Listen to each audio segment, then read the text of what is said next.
En ons het allemaal so stadig van al 9 af aangekom en van toe af lekker saam gesing, Here geloof en geprys. Vir klomp waarhede wat in die kern van ons elkeen se lewe staan. Baie dankie dat jy vandag hier is. Jou teenwoordigheid sê dalk soveel meer as wat jy gedink het of geloof het. Mag die Here jouself ontmoet, self met jou besig raak deur sy Gees. En mag die Here inderdaad te oortuig van die waarheid en mag jy vanuit hierdie waarheid wat in jou lewe leef, ook jou lewe voluit gaan lewe. Ons kyk vanoggend na net genade, wat word van die genade? Want die word baie genade in my lewe ingestort, maar wat word van hierdie genade? Nadat die Here dit in my en jou lewe ingestort het. Die tweede skryfie sien ons vandag, almal het reeds ontvang ook in die week. Ons fees word saam met ons vreugdevol vry, 'n nuwe reeks vir die volgende 5 weke. En Kobus met die, ek sal vir nou sê, baie ongeluk vandag.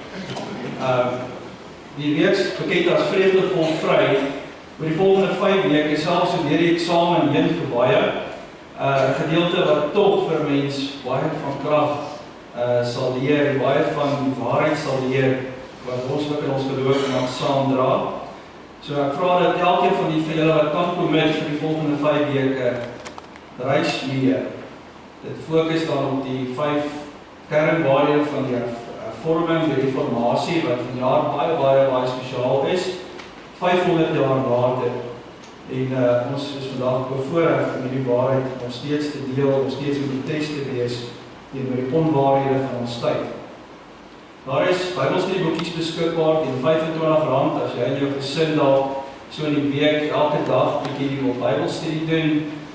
Ons Bybelstudiegroep hanteer dit reeds.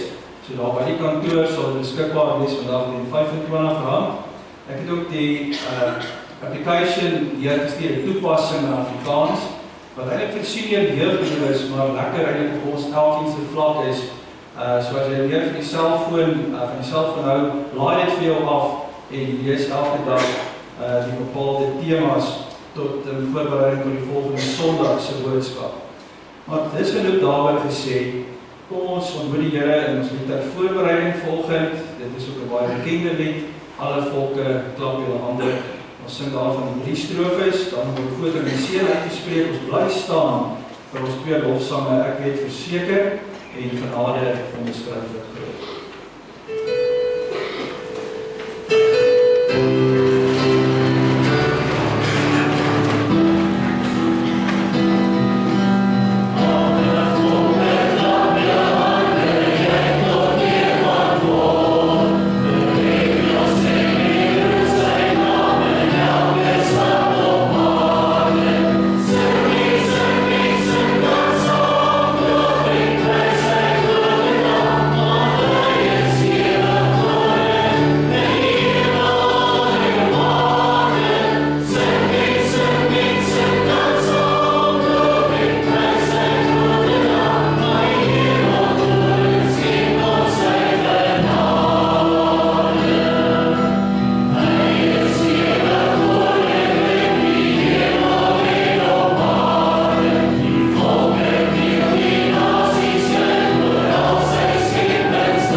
Julle is inderdaad uit genade gered, deur geloof.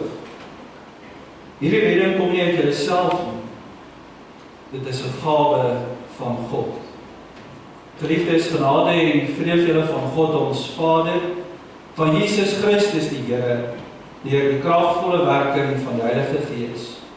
Amen.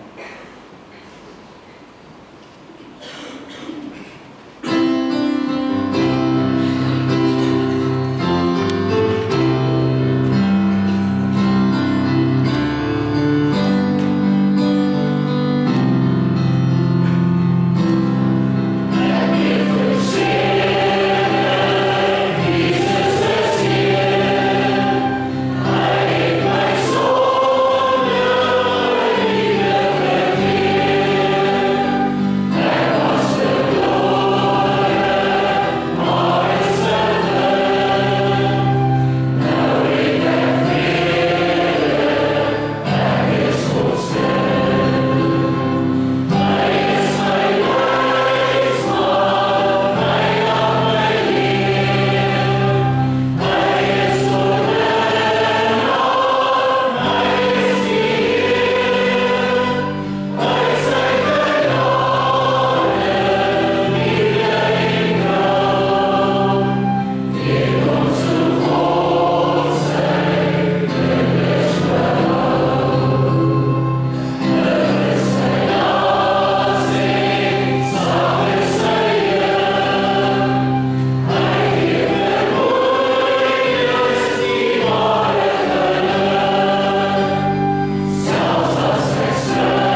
dat hy net die vuurhoutjie in die brand gesteek het, wat daar die eerste kruitvat sou laat ontplof, wat die hele westerse beskawing vir altyd sou verander. Karl Barth skryf, Martin Luther was eintlik soos 'n blinde man gewees, wat in die kerk klokkoor uitklim, toe hy sy balans verloor. Dis die eerste ding waarna toe hy kon gryp in sy blindheid, ironies genoeg, die tou van daardie klok. En so dat die hele dorp baie skielik wakker gemaak, en daarmee saam ook die kerk. Die jaar is 1517. Op 31 Oktober, om presies te wees, het hierdie Augustynse Rooms-Katholieke monnik en priester met die naam Martin Luther die kerk van sy tyd daadwerklik kom wakker maak en hulle aangevat. Hy het as ware die Rooms-Katholieke kerk se binnegoed kom deurboor. Hy het drasties gedoen daardie oggend toe hy 95 stellings op een blaai geskryf was geneem het en daar teen die Wittenbergse kerkdeur vasgespijker het. Die slotkerk van Wittenberg, das Fußkiefer. Op hierdie dokument het alles neergeskryf wat hy gevoel het die teologiese foute van sy tyd was, wat sy kerk gemaak het. En so het sy protes teen die kerk begin. 'n Protes wat 'n duur prys vir baie sou kos. Baie wat in die protes deelgeneem het met hulle lewe daarvoor betaal.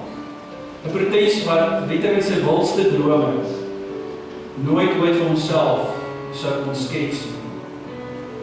Vandag is dit 500 jaar later. En ek en jy is deel van daardie protes. Protes teen die onwaarhede en soek ons in die teologie na die waarheid, na God saam. Ons moet baie mooi verstaan, Martin Luther het nie hierdie drastiese stap daardie oggend geneem om 'n nuwe kerk of 'n nuwe denominasie te begin nie. Hy wil nie wegbreek van die Katolieke kerk.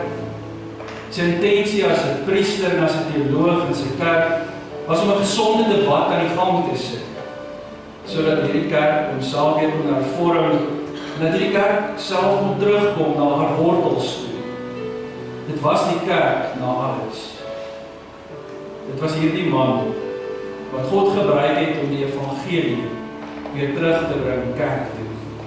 Hy het die Bybel weer teruggebring kerk toe. Hy het God se woord weer teruggebring na sy plek in die kerk waar dit hoort, in die hartie van die Christelike lewe en in die hartie van aanbidding. Hy het die belangrikheid van die gesin weer laat herleef. Hy het die waarde van musiek laat herleef. Hy het die waardigheid van menslike arbeid weer onder die lig kom sit. Maar meer as alles, het hy weer die waarheid ontbloot, dat 'n mens regverdig in die oë van God, kom deur genade alleen, kom deur geloof alleen. Nou broer en suster, wanneer teoloë en historici praat oor die kernleerstellings van die protestantse reformatie, die kerkhervorming, dan praat hulle van die 5 solas. En die einde van hierdie 5 weke hoop ek, jy kan so 'n bietjie Latyn praat en kan hierdie 5 solas uitreik saam met my. Dat hulle op die punt van jou tong is om die kernwaarhede saam te vat. Sola. Klein woordjie wat eenvoudig beteken een. Net. Alleen of slegs. En so gaan ons die volgende 5 weke kyk na die volgende klompie temas.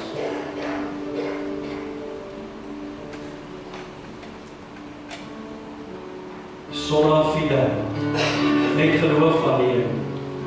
Sola scriptura, net deur die woord van God alleen. Solus Christus, slegs deur Christus alleen. Sola Gratia, slegs deur genade alleen. Soli Deo Gloria, aan God alleen die eer. Ons het ook 'n tema lied vir die reeks en in die musiekspan vra om nou vir ons te sing, staan bekend as die Reformasie lied met die naam Soek Rigting. En luister baie mooi want aan die einde van die 5 weke van ons dit lekker saam kan sing. Luister na al die Latyn, sola fide, sola scriptura, sola gratia, sola Solus Christus in soli Deo gloria.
Baie dankie julle.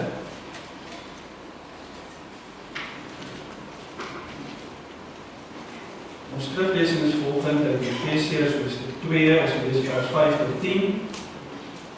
Ek wil wat saam lees, Efesiërs 2 vanaf vers 5 tot vers 10, anders op die woord aangedui.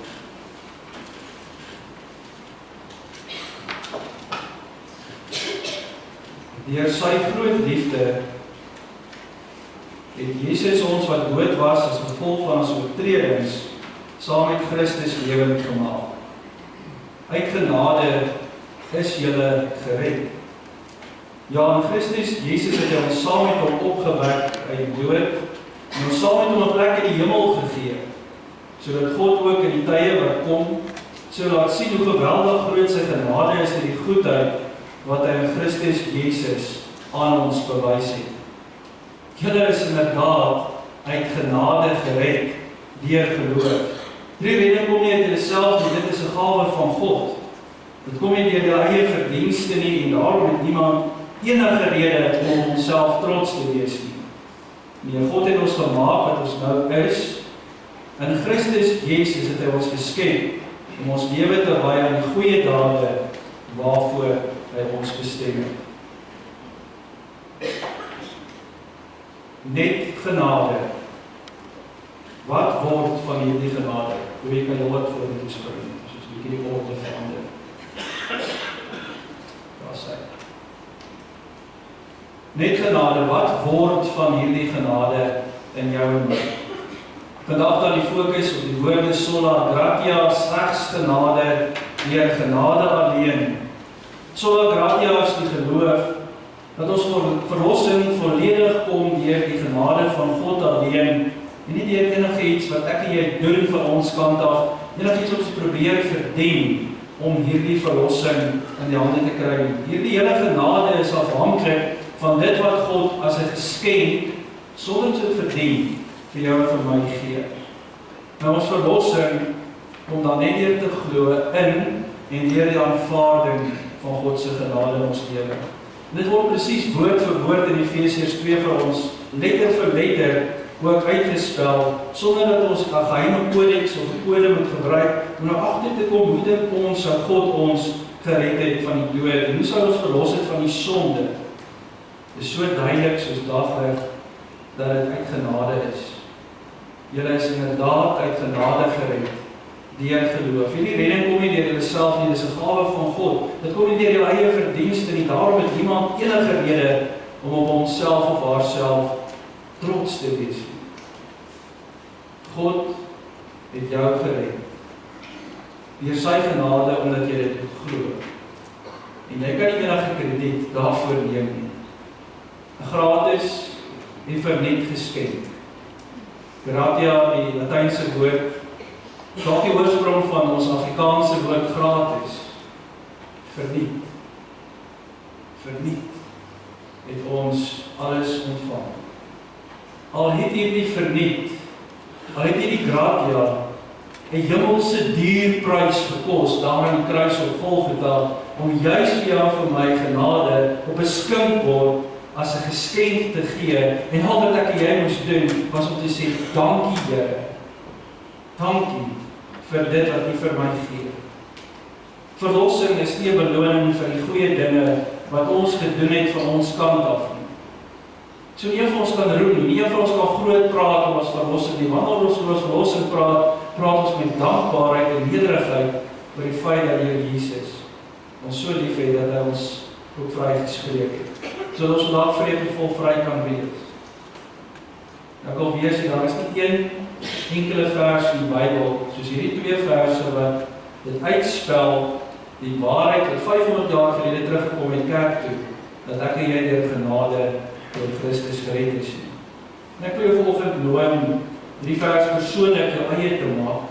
En lees dit saam met my hart op. Ons verander die woorde en ons maak dit persoonlik en sê nie julle nie, maar ons sê ek. Leer klim op daardie ek in hierdie gedeelte. Lees dit saam met my deur die volgende asseblief. Kom ons lees dit. Ek is inderdaad uit genade gered deur geloof. Hierdie redding kom nie uit myself nie. Dit is 'n gawe van God. Dit kom nie deur my eie verdienste nie. En daarom het niemand enige rede om op homself trots te wees nie. Ook nie ek nie. Die woorde kom in die boek Efesiërs, wat 'n brief was wat Paulus baie spesiaal aan die gemeente in Efese geskryf het.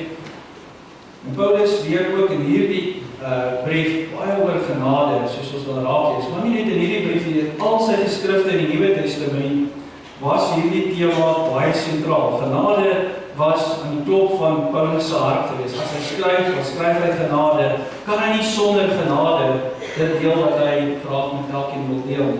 Of hy aan die Rome skryf of van die Efese of van Kolosse, maak nie saak nie, genade was deur alles te vind. Dus soos 'n streep deur alles wat hy skryf. Dus word alles so genade geverf is.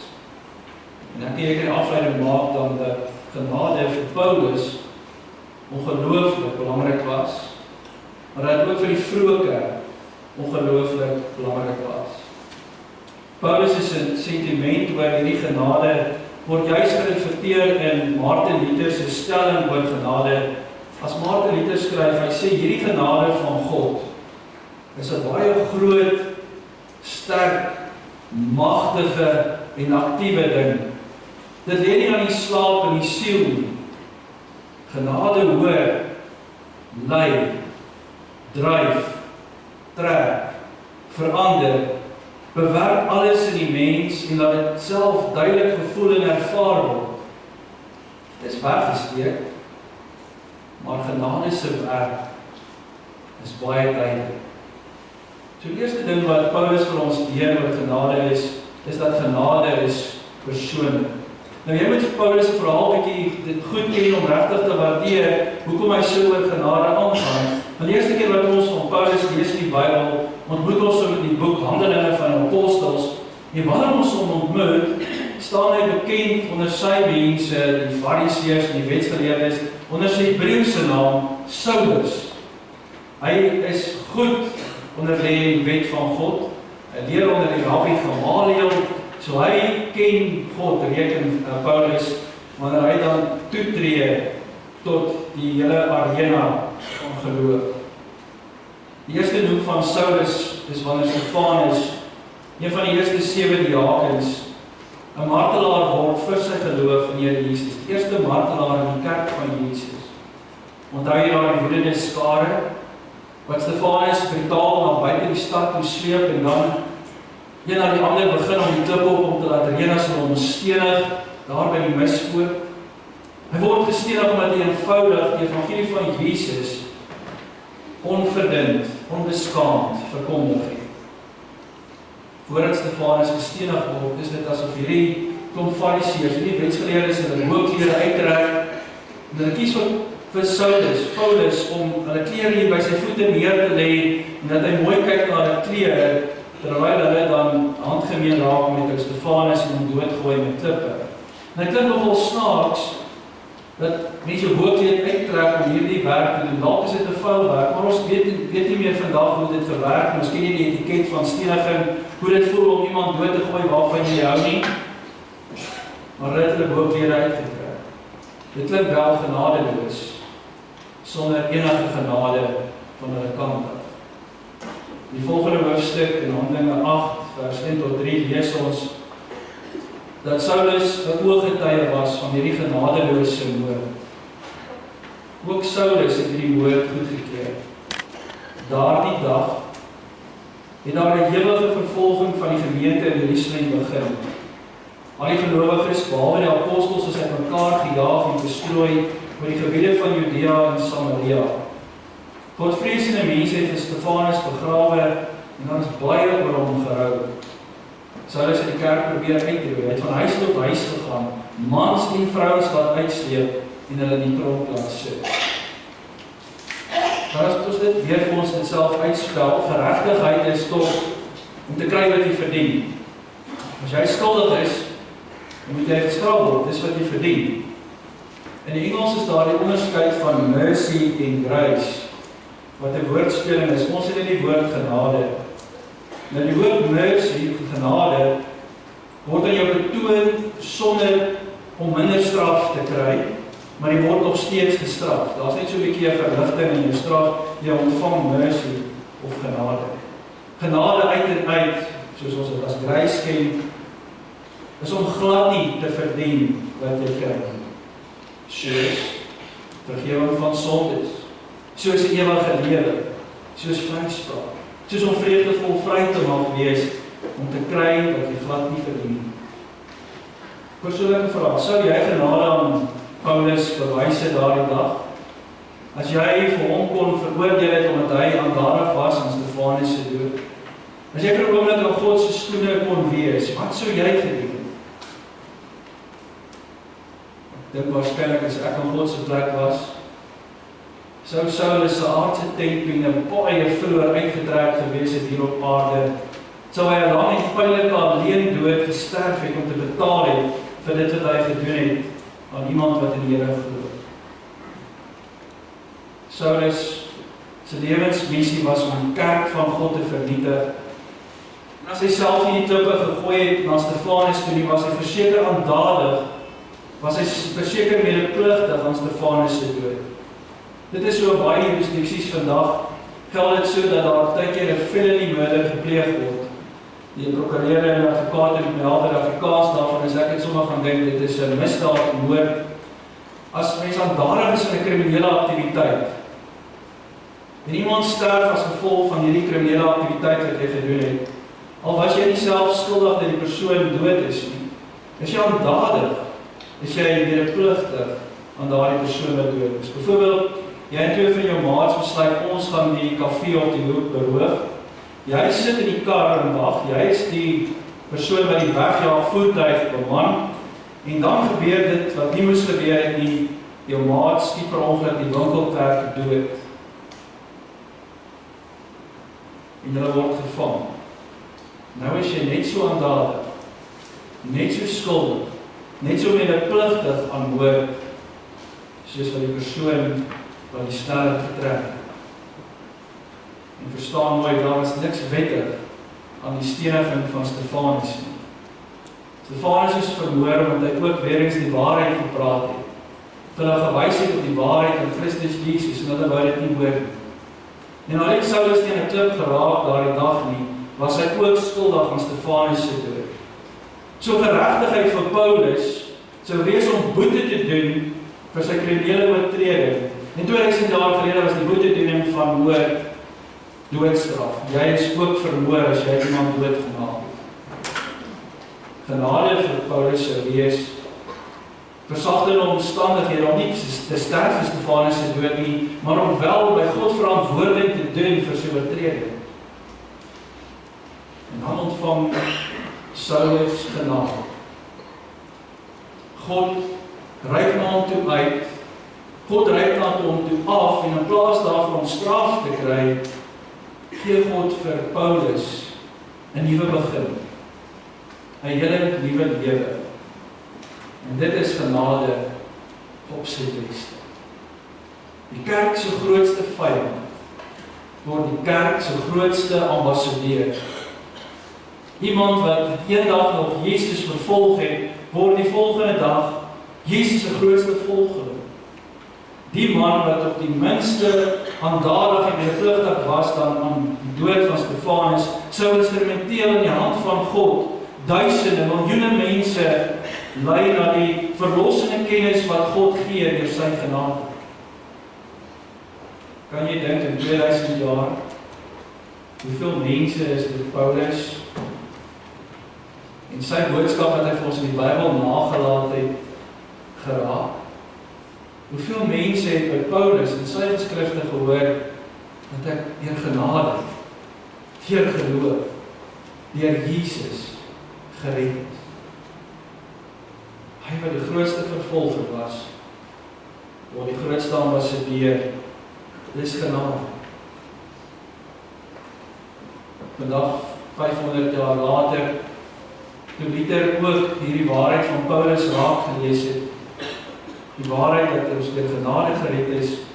Luther het met die Romeinebrief gespook, ons in Bybelstudie is lekker besig met die Romeinebrief, en het ook al in diepte gekyk na hoe Luther het sy raak sien met Paulus, dat ons deur genade gered is, ons wat so verlore was, dat die Here ingetree het, ons verlos het, en dat ons nou 'n dankbare lewe kan gaan lei. 500 jaar later, en ek en jy deel nog steeds hierdie waarheid. Dit klink amper nie normaal nie, dat God juist so iemand sou gebruik het, om sy woord te verkondig, so stil. God se genade is nie tot Paulus beperk nie. Hy deel dit verder en verder en verder uit. Almal wat hy roep, is vol genade. Moet eers genade ontvang. Dink maar aan Petrus. Hy was die vader van die kerk beskou kan word. Hy ontken dat hy Christus ken. Nie 1 keer nie, 3 keer. Wanneer Jesus gearresteer word en onregverdig sonder enige genade verhoor is, en Jesus eintlik die ondersteuning van sy vriende in daardie oomblik so brood nodig het, toe is Petrus aan die vloek en hy sweer hoog en laag, ek ken die man glad nie, man, ek het nog nooit in my lewe eers gesien nie. Dieselfde Petrus, wat met die genade van God, op 'n sekere manier die vader van die kerk word, nadat hy onder leiding van die Gees die eerste 3000 mense lei na bekering op daardie eerste Pinkstersondag. Petrus van genade aan mekaar gesit. Onthou jy vir Thomas, wat as ongelowige Thomas bekend gestaan het, want hy getwyfel het oor die opstanding van Jesus uit die dood. Tradisie vertel vir ons hier, hy is die Thomas, na die genade van die Here ontvang het, het hy die kerk van God na Indië toe gevat. Dis genade. Die boek Matteus beskryf deur 'n korrupte belastinggaarde, 'n tollenaar, wat dag na dag bedrog gepleeg het. Die Here se genade, toe die Here se genade met hom klaar is, beskryf hy die Here se evangelie. Die evangelie van Markus kry ons 'n jong man wat deur Paulus later maar sy vlek geneem is as ware sy protégé, soos 'n beskermde Heer. En dan gaan Markus my toe saam met Paulus die hele wêreld vol met die genade, met alles en almal te gaan deel. Maar op pad op hierdie reis raak Markus heeltemal huisiek en hy verlang terug huis om hy stel te leer en hy draai om en hy gaan huis toe. Hy kry genade. En hy skryf nog 'n evangelie. Weer en nog 'n keer het God uitgereik na hulle wat dit die minste verdien en vir hulle gegee wat hulle die minste verdien, genade, sy onverdiende guns alleen. Maar God se genade was nie iets wat Paulus net een keer ervaar het, maar hoewel hy dit persoonlik ervaar het, het hy nie net een keer ervaar en toe is dit oor en verby nie. Vir Paulus was genade iets wat aanhou en aanhou en aanhou, dit duur voort, dit hou nie op nie. Soms sien mense die genade van God, eenvoudig as 'n eenmalige toegangskaartjie wat jy nou by God gekry het, dan tog, ek het my ticket, ek gaan hemel toe met hierdie kaartjie, dan sit jy die genade op die rak tot jy dit eendag nou nodig het. Dis soos baie ouens die genade beskryf het groot, sy Engelse weergawe, die eerste strofe sing, en dan los hulle net by die eerste strofe, as hulle sing Amazing Grace, how sweet the sound that saved a wretch like me. I once was blind, but now I once was lost, but now I'm found. I was blind, but now I see. Soos of dit net een keer gebeur met jou. Soos of jy nou God se genade op die rak kan sit, en sonder God se genade verder sal kan leef. Tog herinner Paulus baie keer sy lesers van hoe God se genade aan die werk is in ons elkeen se lewe, hoe dit aan werk bly in my en jou lewe, maar ook in sy lewe. Hy skryf in 2 Korintiërs 12 vers 7 'n interessante vers. Hy sê, daarom sodat ek nie hoogmoedig sou wees, is daar vir my 'n doring in die vlees gegee, 'n boodskapper van Satan om my met vuiste te slaan. Om my verhoed om nie trots te wees.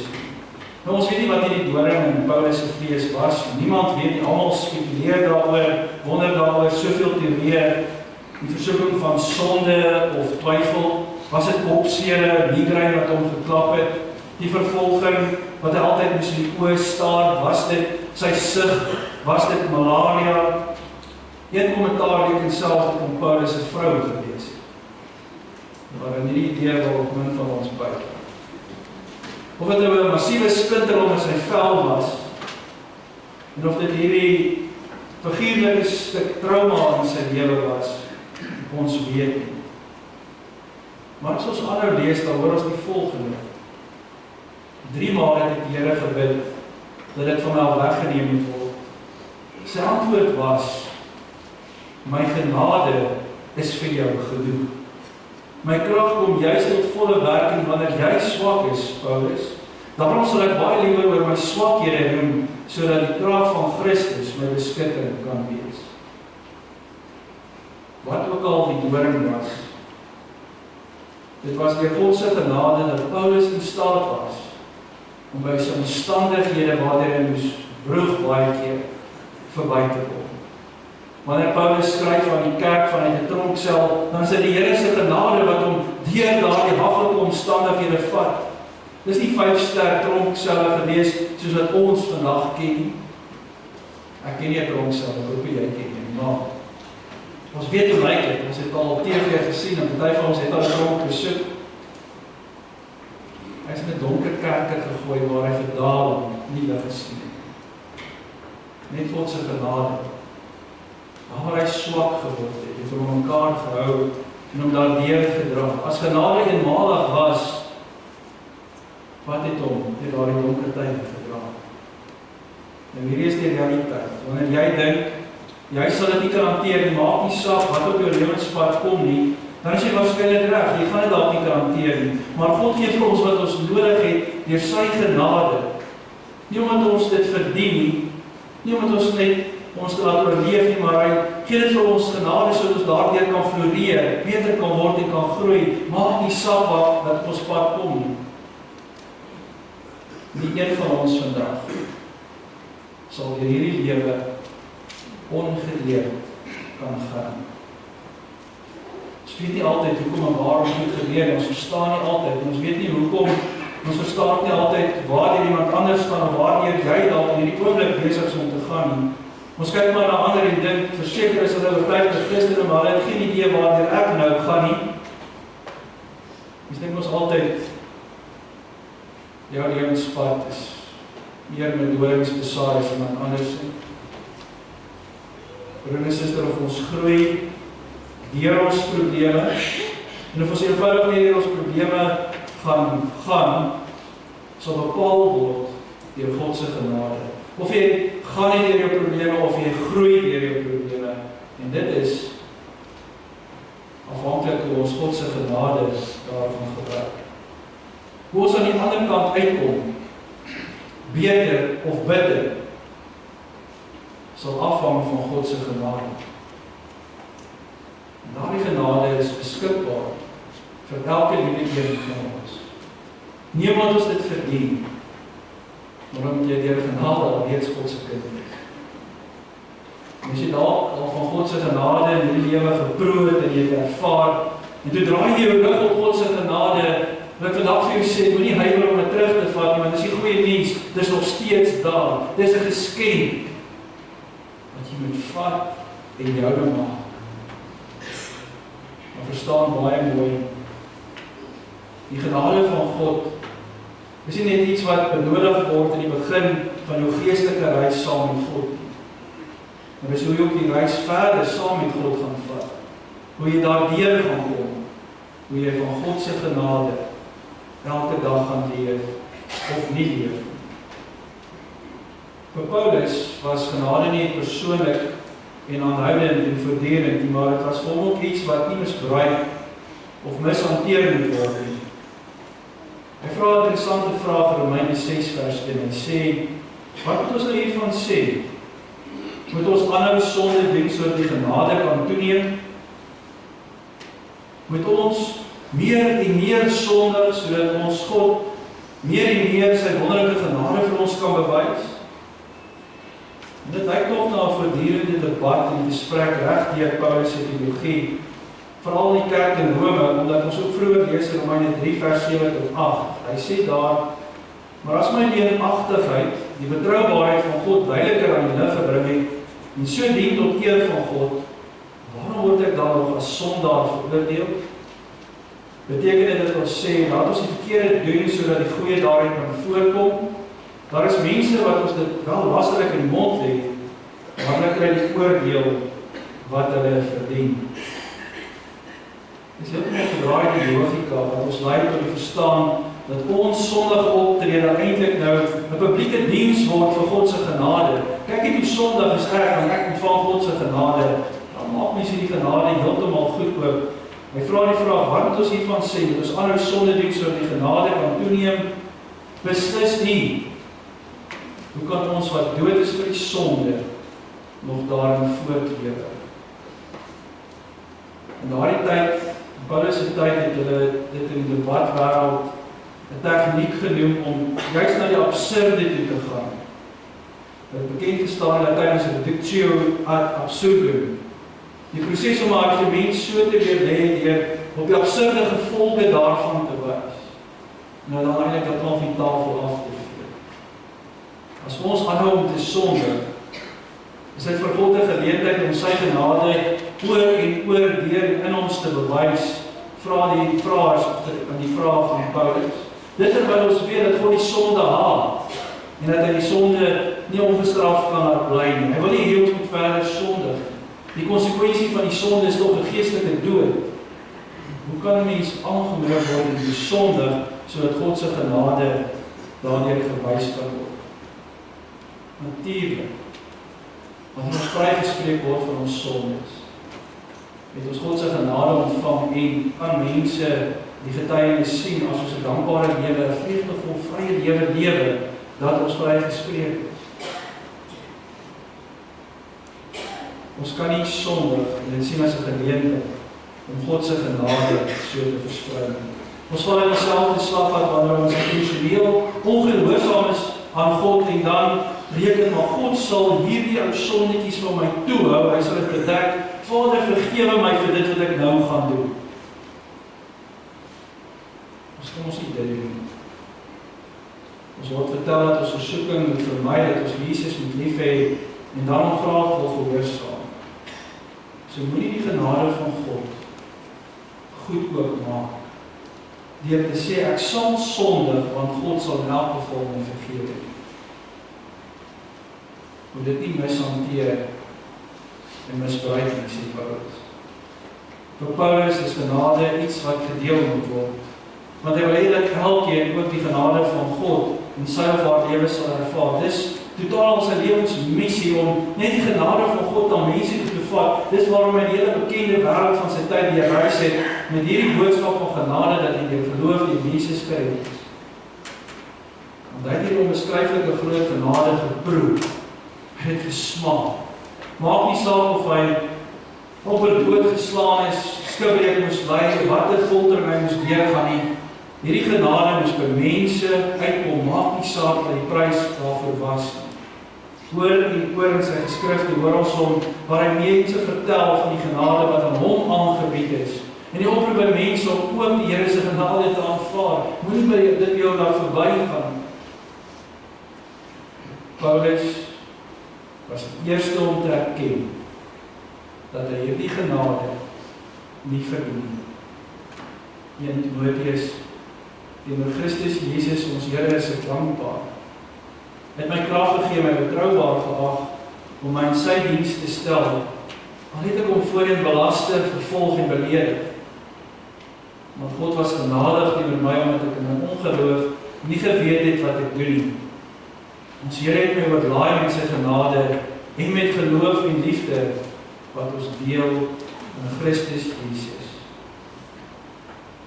Totdat jy ek nie besef hoe nodig ons die genade van God in ons lewens nie net een keer het, maar elke liewe oomblik, elke dag van my lewe nie, gaan dit vrek moeilik wees om die genade wat God vir my gegee het met ander te deel.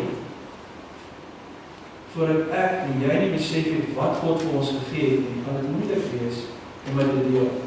Van tyd tot tyd word ek mense vra, waarom kan God nie almal eenvoudig net aanvaar, so universele verlossing. Maar dit skep regtig 'n ander probleem met regverdigheid. Dit beteken dat God glad nie omgee oor onregverdigheid in die bose nie. Hoe goed sou in elk geval regtig moes gewees het om toegelaat te word in die hemel, en hoe sleg moes jy gewees het om nie toegelaat te word nie. Daar is die ander dag per ongeluk na 'n kanterliedjie van die Statler Brothers, die liedjie se naam She's Too Good. Die liedjie sê, maybe she ain't good enough to go to heaven, but heaven knows she's too good to go to hell. Die waarheid is, die meeste van ons voel dalk so oor onsself. Voel dalk so oor hulle vir wie ons lief is. So sleg, daarom nie so sleg. Die volgende liedjie van YouTube het dit vir my gesê, I woke up at the moment when the miracle occurred. I get so many things I don't deserve. Want dat genade is om te kry wat ons nie verdien nie. Dit is 'n gawe. 'n gratis geskenk wat God vir jou gee.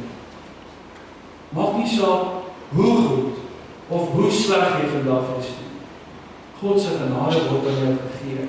Iemand het op 'n keer gesê, evangelisasie is eenvoudig wanneer 'n bedelaar vir nog 'n bedelaar brood gee. Sy genade met iemand anders deel. Ons het die verantwoordelikheid om die genade wat ons ontvang het te deel. As ek 'n pizza koop, en ek deel daardie pizza met jou, so 2-3 stywe, dan moet ek minder pizza vir myself hou, en die res van die pizza vir jou te gee. Maar wanneer ek die genade van God, wat hy vir my gegee het, deel met jou, wanneer ek klaar vir jou van daardie genade gegee het, het ek meer genade. Dus wanneer ons genade gee, dat ons meer genade ontvang. So waar staan jy vanoggend? Het jy die genade van God in jou lewe al aanvaar? Vir John Newton was genade onbeskryflik groot, toe hy nadat hy skipbreuk gelei het, waar hy slawehandel toegepas het en in 'n storm beland het, nadat hy 'n deal met die Here geslaan het, Here, as ek uit hierdie storm uitkom, gee ek my lewe vir U, word ek 'n priester, gaan skryf hy jare later hierdie lied, Amazing Grace, how sweet the sound, that saved a wretch like me. I once was lost, but now I'm found. Die einde van sy lewe, toe hy regtig blind is, die skryf hy, I once was blind, but now I see. Dis wat genade vir John Newton was. Vir 'n misdadiger aan die kruis klink genade so, Jesus, dink aan my, wanneer jy vandag in die ryk kom. Vir 'n sondaar, tollenaar, en gelyk is daar ver een kant weg, klink hy die genade van die Here op, as hy sê, Vader, wees my sondaar genade. Hier sit ek en jy, die genade is in oorvloed, wat jou en my uitgestort, en ons lewens ingestort. Wat word van hierdie genade in ons? Is dit op jou lewensraad gepap, omdat jy gedink het, ek het een keer genade ontvang, ek gaan dit eers een keer gebruik weer, so daar by die hemelpoort kom en sê, Here Jesus, hier is my ticket, hier is my kaartjie, ek het genade ontvang, ek mag in die hemel ingaan. Of gaan jy ook jou genade wat die Here vir jou gee, elke dag gebruik en dit uitdeel met ander? Hoekom moet dit in my en jou stop? Hoekom moet genade wegraak in ons? Hoekom kan ons nie maar net, dit wat God vir ons gratis gegee, met ander deel. Dit kos ons.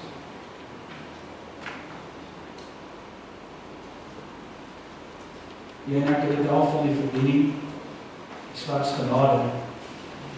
En genade alleen kan my jou red van die onverstaanbare selfsugtigheid. Wil jy met gaan stoei met die vraag in jou lewe, wat word van die genade wat God vir my gegee in my lewe? Vloei daar genade uit my lewe voort na ander, of stop dit selfsugtig die by dat was saad? Wat word van die gekoopte genade wat ek in die gratis ontvang? Amen. Kom ons bid saam.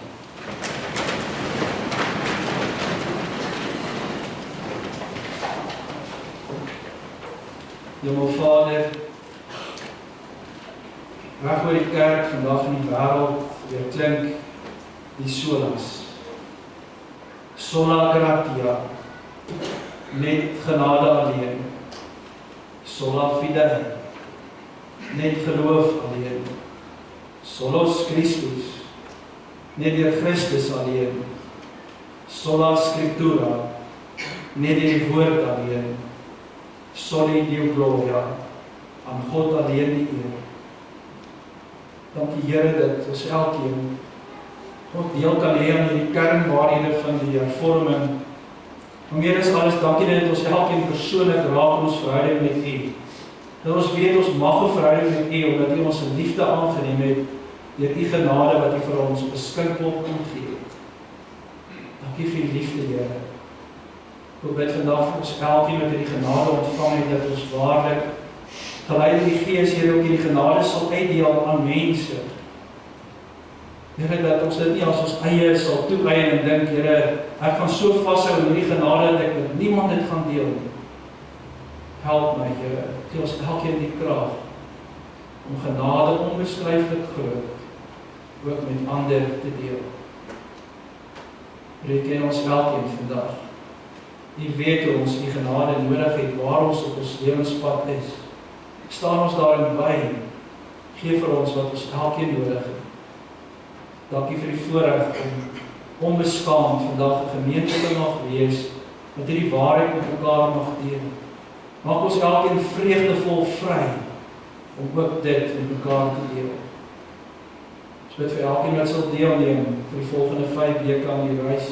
Mag jy onsself persoonlik aanraak, en mag ons ook getuig, mag ons vertel, mag ons teenoor mekaar erken wat U vir ons doen. Spontaan gesprekke, sommer oor 'n koffietjie. Baie keer spontaan, sommer net wanneer ons langs mekaar staan, ergens in die lewe. Here, ons bid vandag vir almal wat besig is met eksamen, besig is om voor te berei vir die eksamens. Here, mag jy ook by elkeen wees, mag elkeen sy en haar beste deel doen, tyd insit, om hier ook daai kennis te verkry, volgens elkeen se vermoëns dan ook te presteer. Dis ora et labora, die vroeë kerk ons geleer, bid en werk, so bid en leer. Dankie Here dat ons kan vra dat U met ons elkeen sal wees, ons onderskeie weer behoefte bewaar ons, vra ons toon U liefde, laat ons vanuit U genade gaan leef. Amen. Ons slotsaam is Psalm 562, die derde strofe, die ander melodie van die aandgesang, en dan sluit ons af met die tweede melodie van Amazing Grace, waar ons skryf het groot, van 79, waarvan 5 strofes.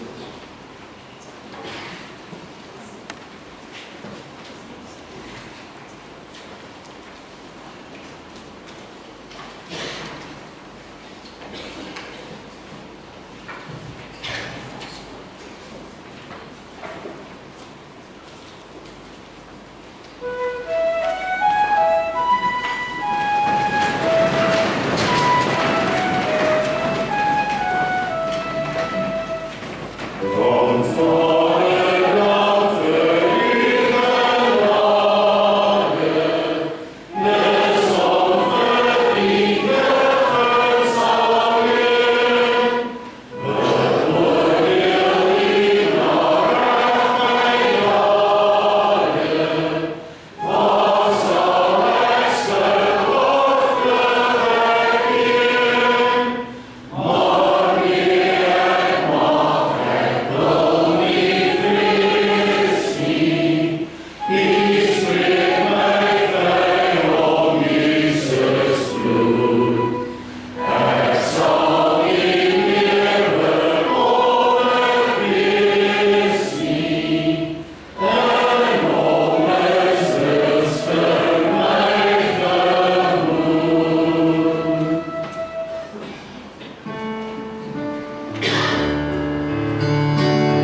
julle beskerm. Die Here sal tot julle redding verskyn en julle genadig wees. Die Here sal julle gebede verhoor en aan julle ook sy vrede gee.